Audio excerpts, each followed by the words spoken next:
todo el occidente no se podía entender sin la influencia de Jesús.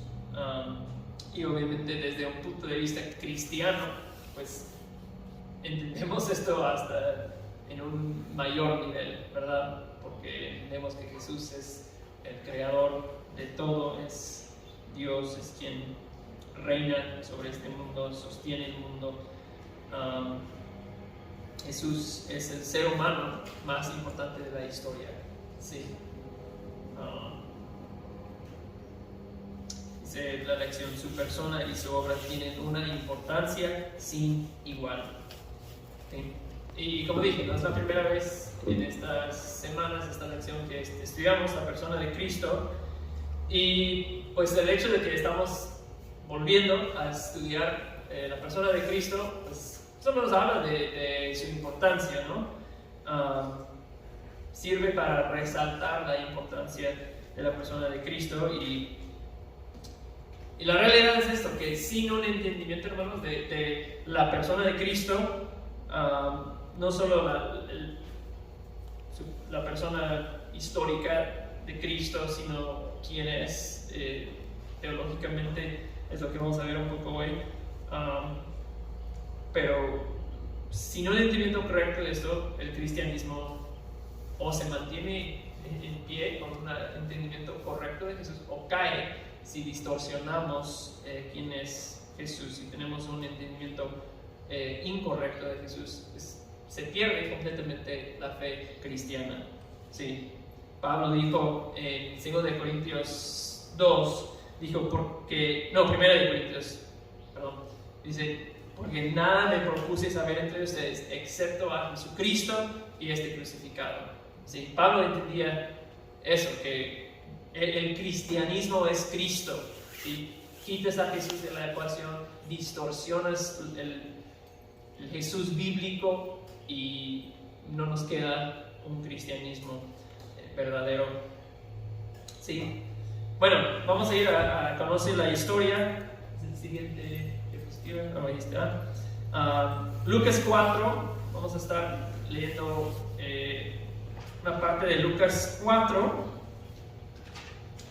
Es un texto interesante lo que vamos a aprender acerca de Jesús también en este pasaje. Yo creo que de una vez vamos a leer de versículos 16 a 30. ¿Alguien me ayuda con la lectura de versículos 16 a 30? Para que yo tome mi cafecito. Jesús llegó a Nazaret, donde había sido criado, y según su costumbre entró en la sinagoga el día de reposo y se levantó a leer. Le dieron el libro del profeta Isaías y abriendo el libro halló el lugar donde estaba escrito: el Espíritu del Señor está sobre mí, porque me ha ungido para anunciar el evangelio a los pobres. Me ha enviado para proclamar libertad a los cautivos y la recuperación de la vista a los ciegos, para poner en libertad a los oprimidos, para proclamar el año favorable del Señor. Cerrando el libro, lo devolvió al asistente y se sentó, y los ojos de todos en la sinagoga estaban fijos en él, y comenzó a decirles: hoy se ha cumplido esta escritura que han oído. Todos hablaban bien de él y se maravillaban de las palabras llenas de gracia que salían de su boca, y decían: ¿no es este el hijo de José? Entonces él les dijo: sin duda necesitarán este refrán: médico, cúrate a ti mismo. Esto es, todo lo que oímos que se ha hecho en Capernaum, hazlo también aquí en tu tierra. Y Jesús añadió: en verdad les digo que ningún profeta es bien recibido en su propia tierra. Pero en verdad les digo que muchas viudas aquí en Israel en los días de Elías, cuando el cielo fue cerrado por 3 años y 6 meses, y cuando hubo gran hambre sobre toda la tierra. Sin embargo, a ninguna de ellas fue enviado Elías, sino a una mujer viuda en Sarepta, en la tierra de Sidón. Muchos leprosos había en Israel en tiempos del profeta Eliseo, pero ninguno de ellos fue limpiado, sino Naamán el sirio.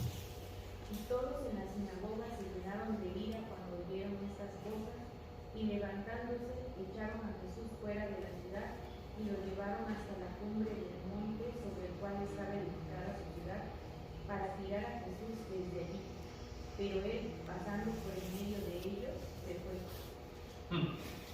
qué interesante pasaje.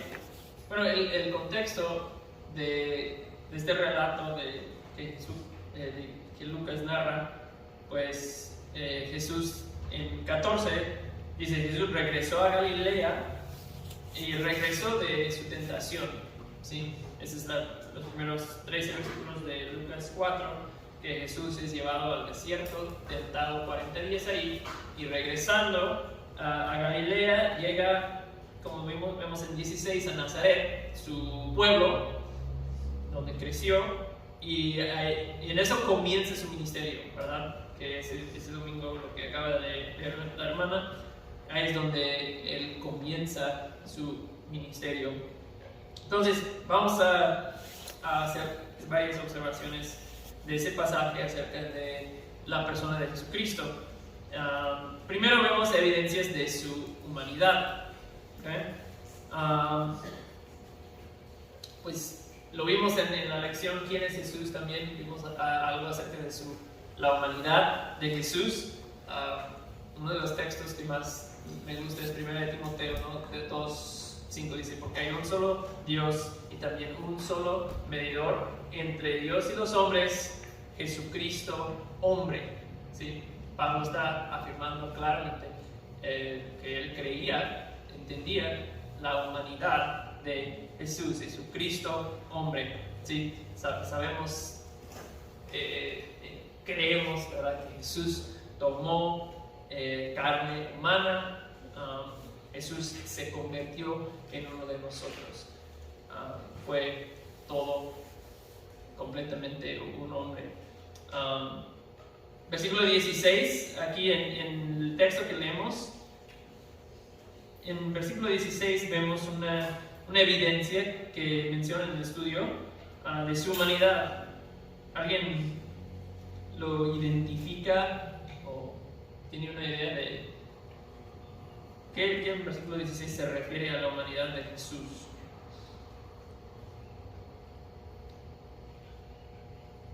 Es la segunda frase del versículo.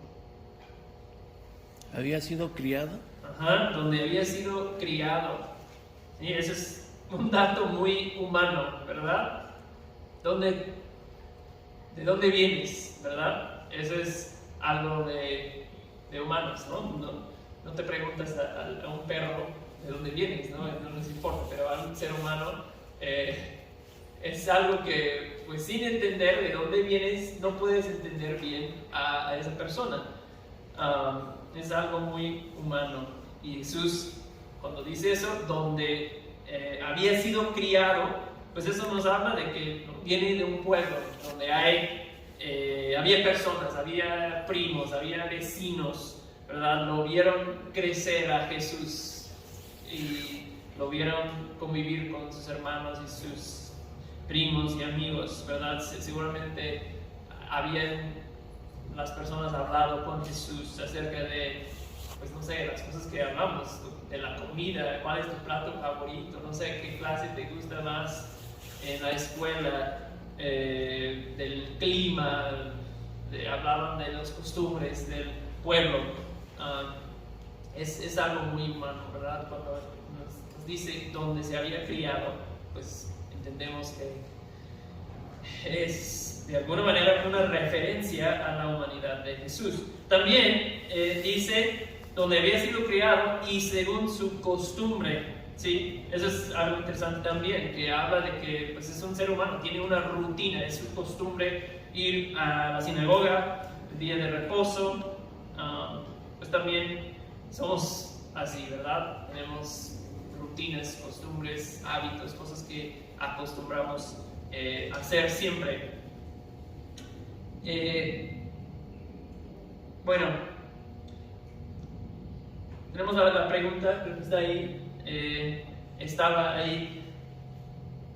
Dice, ¿por qué es importante comprender que Jesús era completamente humano? ¿Sí? ¿Alguien tiene una respuesta? ¿Por qué es importante que comprendamos, cristianos, que Jesús era completamente humano? ¿Sí? Hablamos un poco de esto en la lección ¿Quién es Jesús?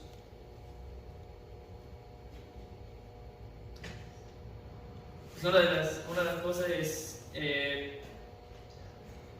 Juan dice que, primera de Juan, creo que es, que el que no confiesa que Jesús ha venido en la carne es anticristo, ¿sí? Entonces, los autores de la Biblia posterior a Jesús entendieron su humanidad es algo sumamente importante. Si no confiesas que Jesús vino en la carne como un humano, eres anticristo, ¿sí? Hay un contexto ahí en la carta de Juan de los que estaban cuestionando esto. Pero en un sentido mucho más práctico, pues solo como un ser humano pudo Jesús identificarse con nosotros, ¿sí? No había otra manera que convertirse en uno de nosotros para que Él pudiera vivir la experiencia humana y verdaderamente identificarse con nosotros. Tenía que ser humano para redimir a pecadores humanos. Hebreos 2:17 es un texto muy clave. Ahí el autor de Hebreos dice: por tanto, tenía que ser hecho semejante a sus hermanos en todo, ¿sí? Tenía que ser tentado, tenía que experimentar sueño y hambre y todo, dolor. Tenía que ser hecho semejante a sus hermanos en todo, a fin de que llegara a ser un sumo sacerdote misericordioso y fiel en las cosas que a Dios atañen, para hacer propiciación por los pecados de su pueblo, ¿sí? Entonces, convertirse en humano le permitió identificarse con nosotros y ser ese sumo sacerdote misericordioso. ¿Qué más? ¿Puede Dios morir? No, ¿verdad? Bueno, Jesús tenía que convertirse en hombre para poder morir, para hacer el sacrificio adecuado para nuestros pecados, para tomar nuestro lugar, ¿sí? Como Dios, eso era imposible.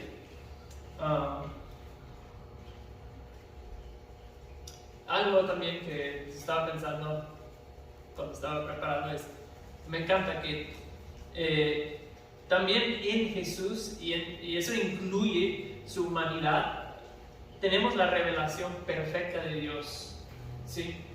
El Evangelio de Juan 1:18 dice: nadie jamás ha visto a Dios, pero el unigénito que está en el seno del Padre, Él, haciendo referencia a Jesús, Él lo ha dado a conocer. Entonces, en Jesús tenemos la revelación completa y perfecta de Dios Padre.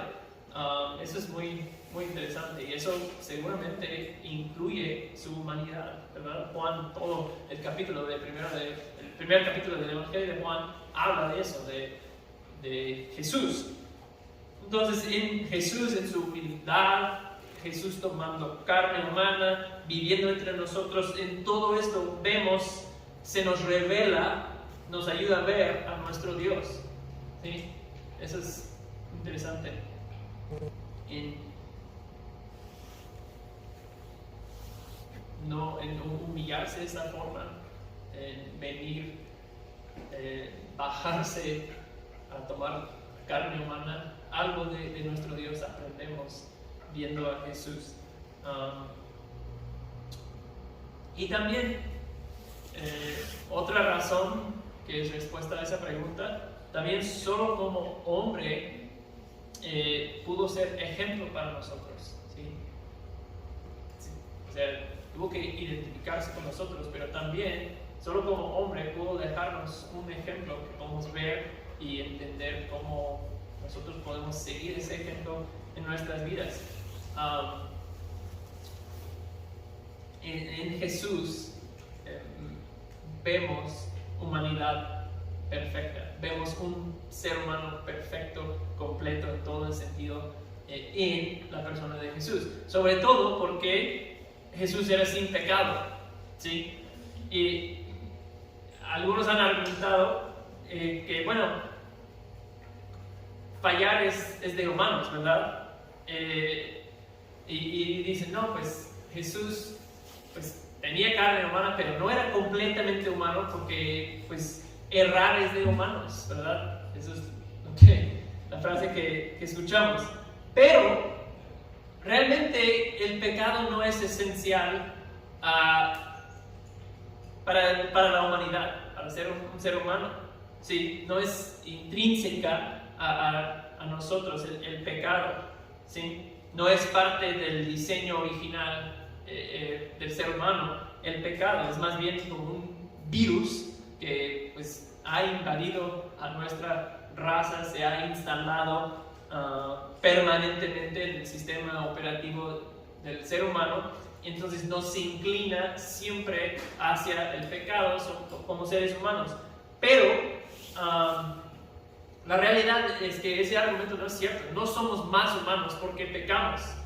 ¿Sí? Pecar y errar no nos hace más humanos, nos deshumaniza el pecado, nos lleva a ser menos humanos. ¿Sí? Entonces, eso es importante, que en la vida de Jesús, como un ser humano, vemos un patrón para nosotros seguir. En Jesús vemos lo que es ser verdaderamente humano, ¿sí? Y nada más en Jesús.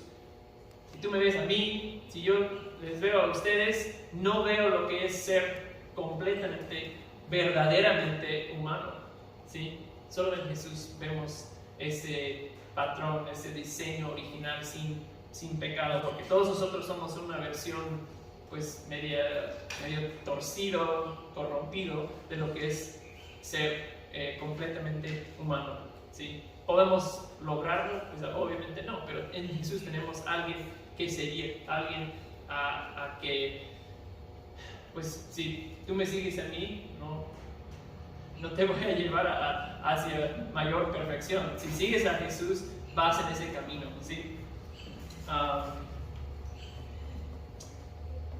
¿Qué más? ¿Alguien más? Otra respuesta a la pregunta ahí. ¿Por qué es importante comprender que Jesús era completamente humano? Okay. ¿Cómo? Sí, tuvo que ser humano para verdaderamente experimentar la tentación. Sí, muy importante. Bien, vamos a seguir a la divinidad de Jesús también. Y en este texto vemos indicios, datos que nos hablan de la divinidad de Jesús. Pues obviamente creemos que en Jesús tenemos tanto hombre como Dios en una sola persona. Uno de los textos que me gusta que habla de la divinidad de Jesús es Tito 2. A ver si encuentro Tito. ¿Dónde queda? Tito 2, versículo 11 dice: porque la gracia de Dios se ha manifestado trayendo salvación a todos sus hombres, enseñándonos que, negando la impiedad y los deseos mundanos, vivamos en este mundo sobria, justa y piadosamente, aguardando la esperanza bienaventurada y la manifestación de la gloria de nuestro gran Dios y Salvador Jesucristo. Cristo Jesús, dice aquí. ¿Sí? ¿Quién es nuestro gran Dios y Salvador? Pues Jesús. ¿Sí? Es una muy clara afirmación de la divinidad de Jesús. Allá en la carta de Tito. Bueno, regresando a Lucas capítulo 4, muy interesante este pasaje porque Jesús cita al profeta Isaías y luego hace esa afirmación de ser el cumplimiento, él, ¿no?, de lo que Isaías había profetizado. ¿Sí? Dice, ese soy yo. Muy interesante. Dice 17 que se levantó a leer. 16, le dieron el libro, un rollo del profeta Isaías. Abriendo el libro, halló el lugar donde estaba escrito y lee esta cita, dice: cerrando el libro, 20, lo devolvió al asistente, se sentó y los ojos de todos en la sinagoga estaban fijos en él.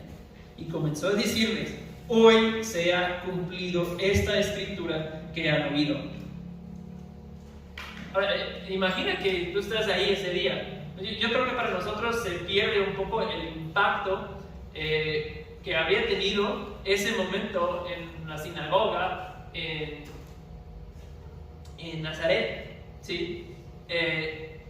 O sea, ahí está Jesús, dice como era su costumbre, entonces no es algo raro que Jesús esté ahí en la sinagoga, pero ahí llega y pues de repente sube a Jesús. Jesús va a dar una lectura de las Escrituras y pues tal vez anuncia a Jesús: ok, hoy la lectura será del profeta Isaías. Y va el asistente y agarra el rollo de Isaías, lo trae a Jesús. Jesús lo abre y empieza a avanzar en el rollo, llega casi hasta el final de la profecía de Isaías,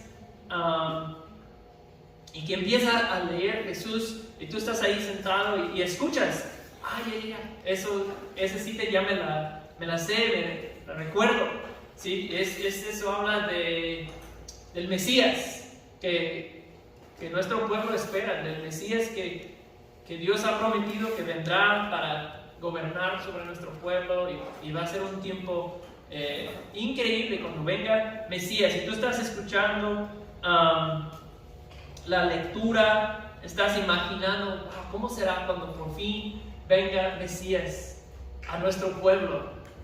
Y ahí estás sentado escuchando, imaginando que los romanos serán quitados y nuestro pueblo volverá a ser una nación poderosa. No sé, todos esos pensamientos están en tu cabeza, y de repente se termina la lectura y como que regresas, ¿no?, a lo que está sucediendo a tu alrededor en sinagoga, y estás, ¿no?, consciente de nuevo de lo que están diciendo las personas, y de repente escuchas a Jesús decir: hoy se ha cumplido esta escritura que han oído. Es como de, ¡wow! ¡Qué momento!, ¿no? Y de repente, seguramente, pues empezaron los pensamientos, ¿no? Pues, ¿cómo podría ser? ¿Podría ser cierto? ¿De Nazaret? ¿Jesús? Lo conocemos, es del pueblo. ¿Jesús? Pero de repente, bueno, es cierto, ¿no?, que siempre ha sido muy buena onda Jesús, inusualmente buena persona Jesús, pero el Mesías de Nazaret es difícil de creer. Si es hijo de José y María, todo eso habría pasado por tu mente si tú estuvieras ahí ese día. Y sí, ¿no?, la respuesta es sí, era el hijo de José y María. Pero por otro lado, la respuesta es no. No era nada más el hijo de José y María, era el eterno Hijo de Dios que estaba frente a ellos leyendo esa profecía acerca de sí mismo, ¿sí? Muy, muy impactante. Entonces, cuando Jesús dice: esa profecía se cumple hoy en medio de ustedes, pues es una afirmación muy clara de su divinidad. Jesús está diciendo: yo soy el Mesías prometido, que Dios ha enviado a ustedes. Y bueno, lo escuchan felizmente por un rato, se maravillaban de qué bien hablaba y la gracia que es de las palabras que salían de su boca, dice. Pero cuando Jesús empieza a hablar de que pues ustedes han rechazado a todos los profetas que Dios les ha enviado, y por eso Dios envió profetas a los gentiles, y cita un par de ejemplos ahí del Antiguo Testamento. Y dice, pues, ningún profeta es bien recibido en su propia tierra. Entonces Jesús acaba de afirmar que Él es el Mesías, una especie de profeta, super profeta, no sé. Y si te empieza a citar esos ejemplos, pues la conexión les era obvio. Jesús piensa que le vamos a rechazar a Él también, que no le vamos a creer. Entonces se enojan, especialmente, no tanto por lo que decía, pero porque insinúa que Dios, cuando ustedes rechazaron sus profetas, Dios enviaba los profetas a los gentiles. Y eso es lo que realmente les hizo enojar.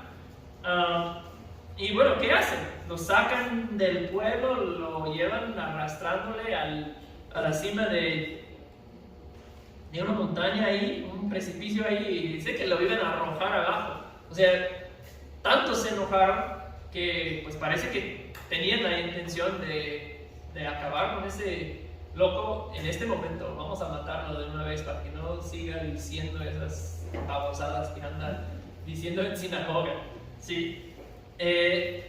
Y dice, pero, versículo 30, pasando por en medio de ellos, se fue. ¿Sí?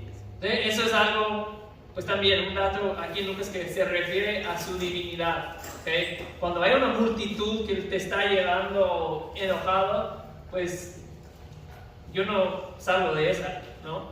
Me van a matar. No hay manera de que tú escapes. Pero Jesús pasó por el medio de ellos y se fue. De manera milagrosa, de repente era como ¿y Jesús dónde fue corriendo? Y todos empezaron a echar la culpa uno a otro. Tú no dejaste ir, pero no. Como que de repente ahí estaba corriendo a 200 metros. ¿Y cómo que llegó ahí? De repente está corriendo y lo alcanzamos ahora. Sí, es una referencia a que eso no es un ser humano, es divino. Sí. Bueno, tenemos la misma pregunta acerca de la divinidad. ¿Por qué es importante comprender que Jesús era completamente Dios? ¿Sí?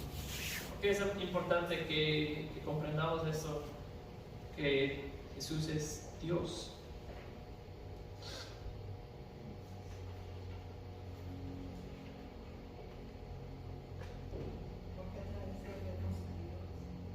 A través de ¿cómo? Conocemos a Dios. Ajá. A través de Jesús o sí. Sí. Y creo que también pues la divinidad de Jesús es lo que le permite hacer la obra que vino a hacer, ¿verdad? O sea, si no es Dios, no puede hacer un sacrificio perfecto, de valor infinito, que le permite ser el salvador del mundo, ¿no? Un ser humano no puede hacer esto. No hay un ser humano que pueda dar un sacrificio de suficiente valor y perfección para que sea el salvador del mundo. Solo Dios pudo hacer eso, solo un ser divino pudo hacer eso. Entonces, entender que Jesús era completamente Dios le permite ser ese Salvador que nosotros necesitamos. ¿Sí? Solo como Dios pudo resucitar de los muertos. ¿Sí? Si Jesús no resucitó, pues no tenemos un evangelio. Pablo lo dice en 1 Corintios, que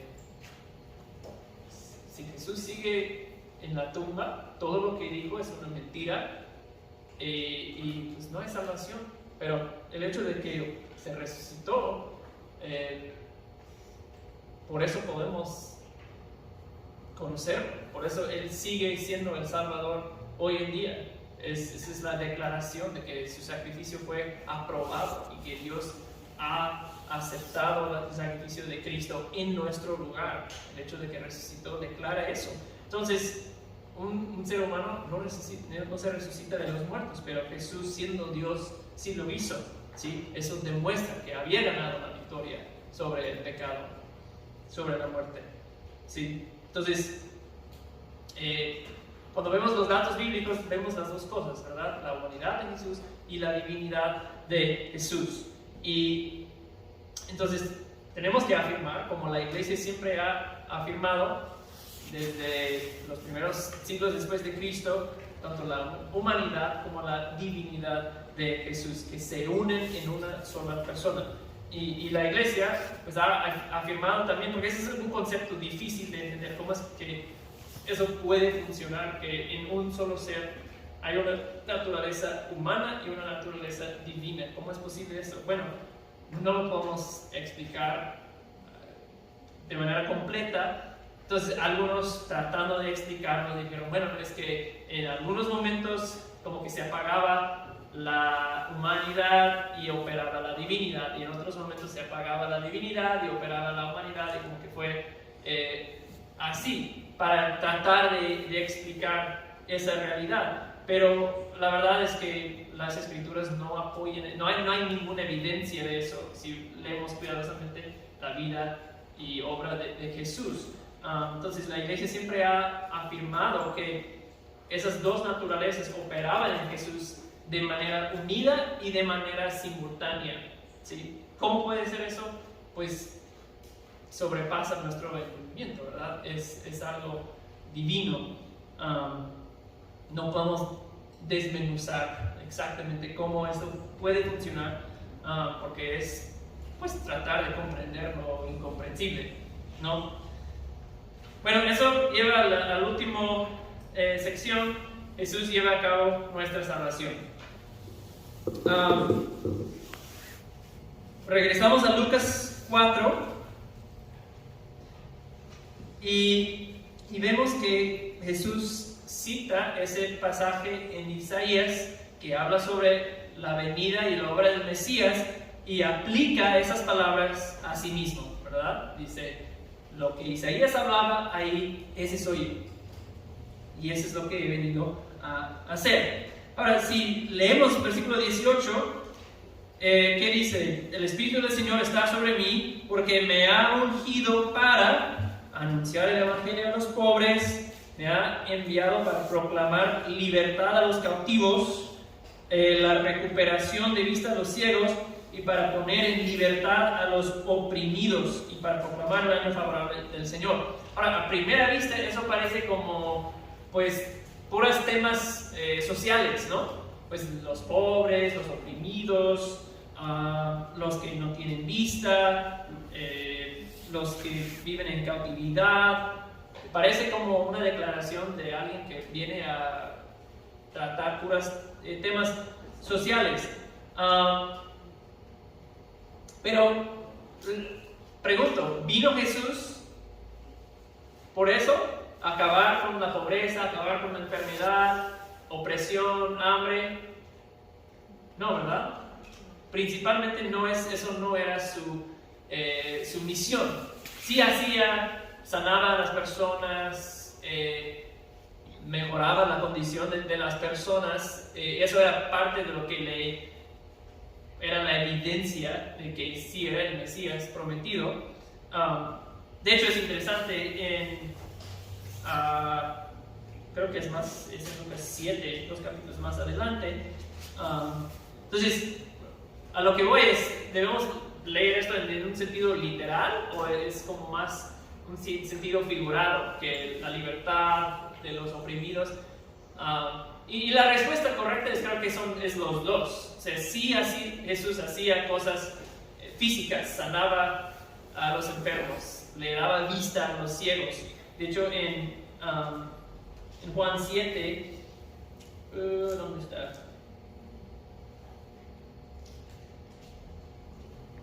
Versículo 18, creo que es. Sí, los discípulos de Juan, Juan manda a sus discípulos a Jesús. Juan está encarcelado y dicen, oye, ¿eres tú que ha de venir o esperamos a otro? Y Jesús en versículo 22 les respondió, vayan y cuenten a Juan lo que han visto y oído. Los ciegos reciben la vista. ¿Qué está citando? Pues el mismo pasaje de Isaías. los cojos andan, los leprosos quedan limpios y sordos oyen, los muertos son resucitados y a los pobres les anuncia el evangelio. Entonces, pues Jesús le responde a los discípulos usando el mismo pasaje más o menos de Isaías, y diciendo, pues sí soy el que esperaban. No esperen a otro, porque yo soy el Mesías que están esperando. Pero en general, pues creo que se debe interpretar esas declaraciones de lo que Jesús vino a hacer como Mesías en un sentido espiritual, en sentido figurado, porque vino, dice, a proclamar el año favorable del Señor. ¿Okay? No era en el sentido favorable, en un sentido social, ¿verdad?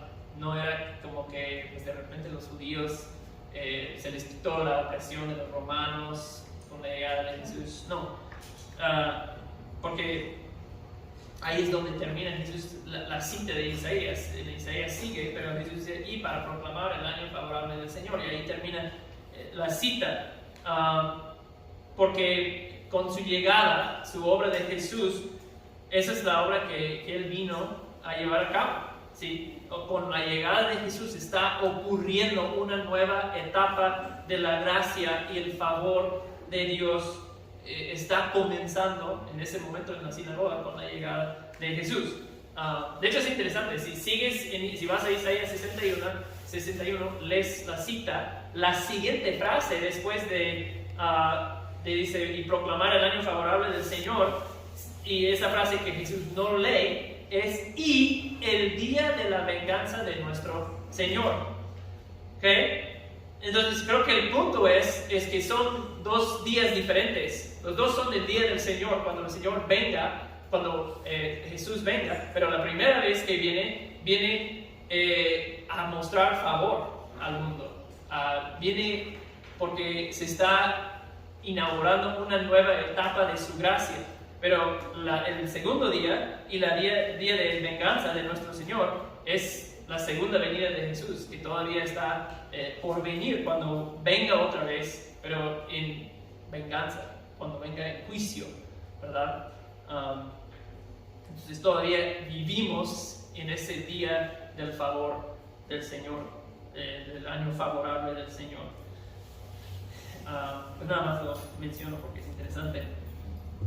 Entonces, como dijimos, hay un sentido literal y un sentido figurado en las palabras de Jesús, porque en su ministerio sí dio vista a los ciegos, predicó el evangelio a los pobres, pero en un sentido mucho más grande vino a proclamar un mensaje, a dar libertad a las personas, no del poder de romano, sino del poder del enemigo, del poder de Satanás, ¿sí? Y eso no solo, pues, las personas que sanaban, eso solo duró en los años de su ministerio.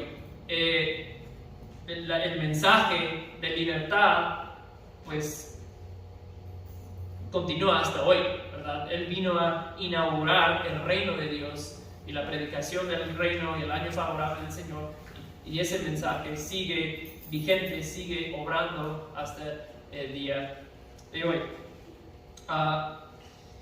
Y si seguimos ahí en Lucas, pues Jesús hace claro, ¿verdad?, que esas buenas noticias, esta libertad, no es solo para los de Nazaret, no es solo para los judíos, sino va a extenderse a los gentiles, a todo el mundo. Es por eso que lo sacan de la ciudad y lo quieren arrojar de la montaña, porque no les gusta la idea de que Dios extienda su favor a más allá de Israel, ¿sí? Pero eso era claramente implicado en las palabras de Jesús.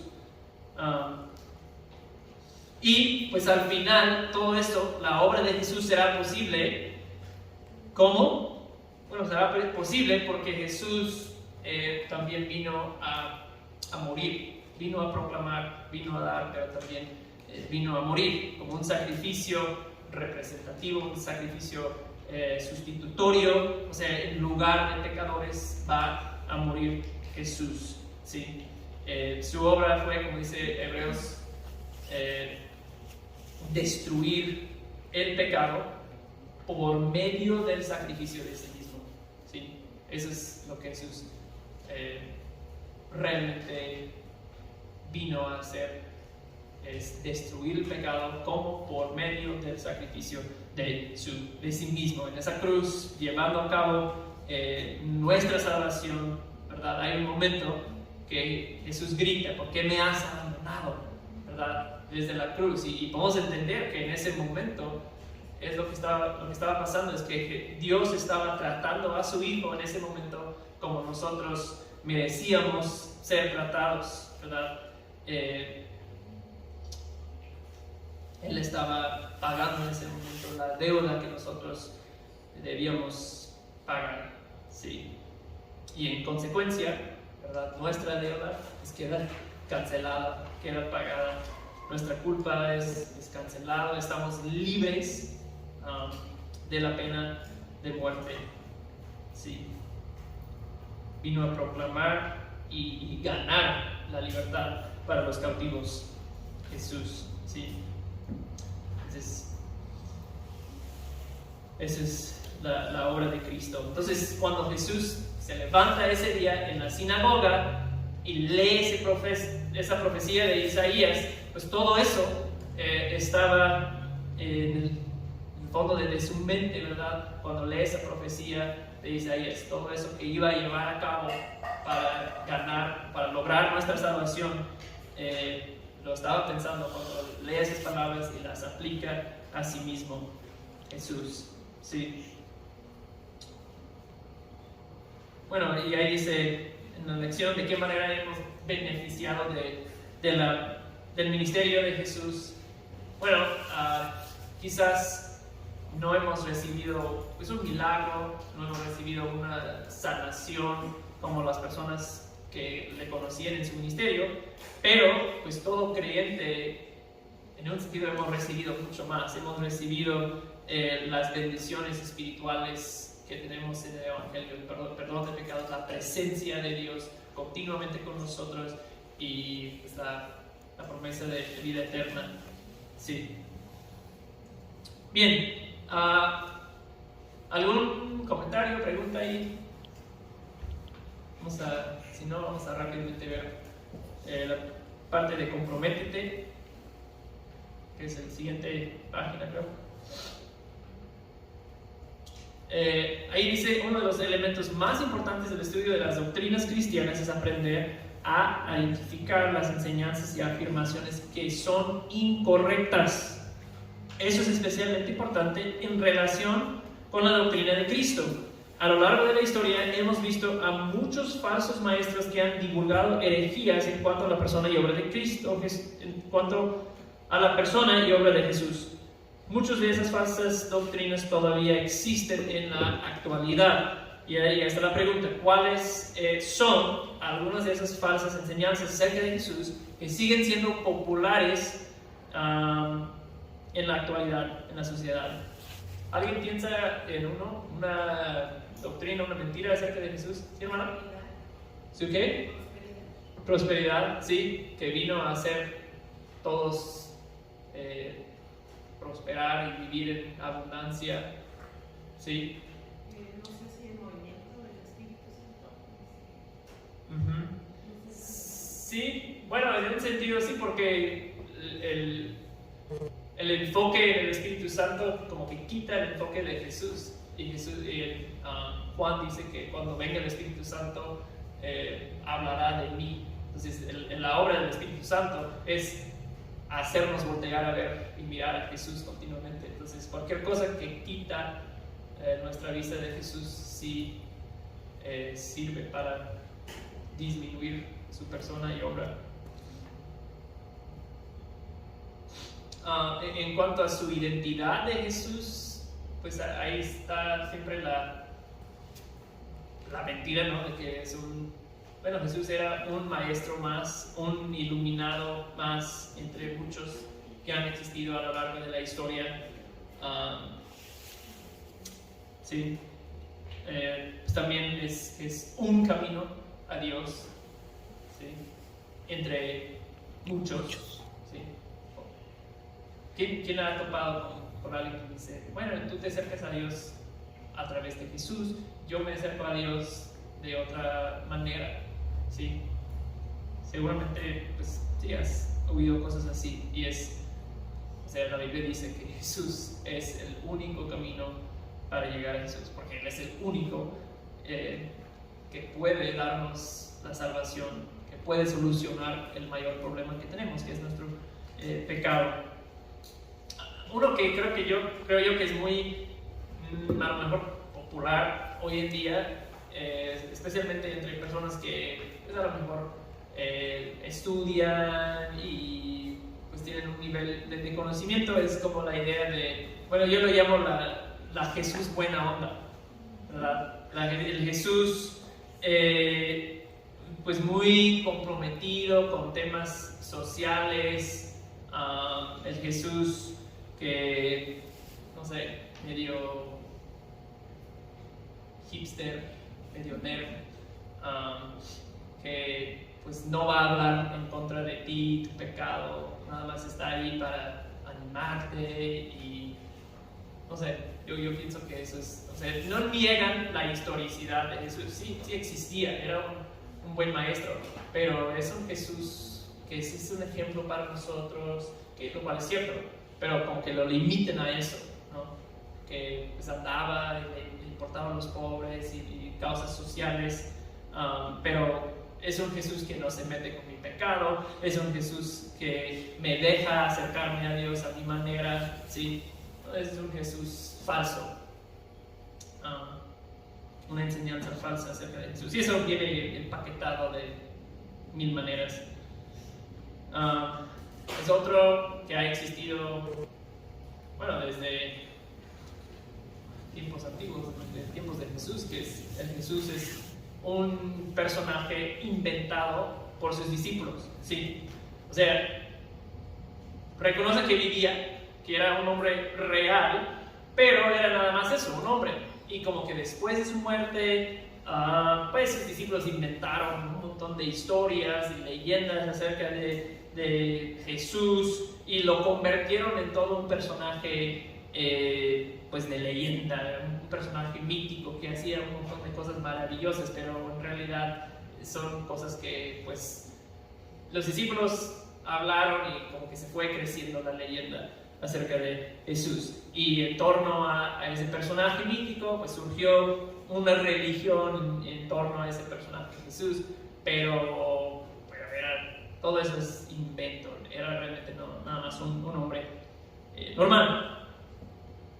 Esos son unos que yo estaba pensando cuando preparaba la lección. ¿Alguien piensa en otra mentira, enseñanza falsa acerca de Jesús y su identidad que sigue circulando hoy en día? Bueno, yo creo que es como una leyenda, y aparte que tuvo una relación con el Magdaleno, o sea que era cubrió necesidades.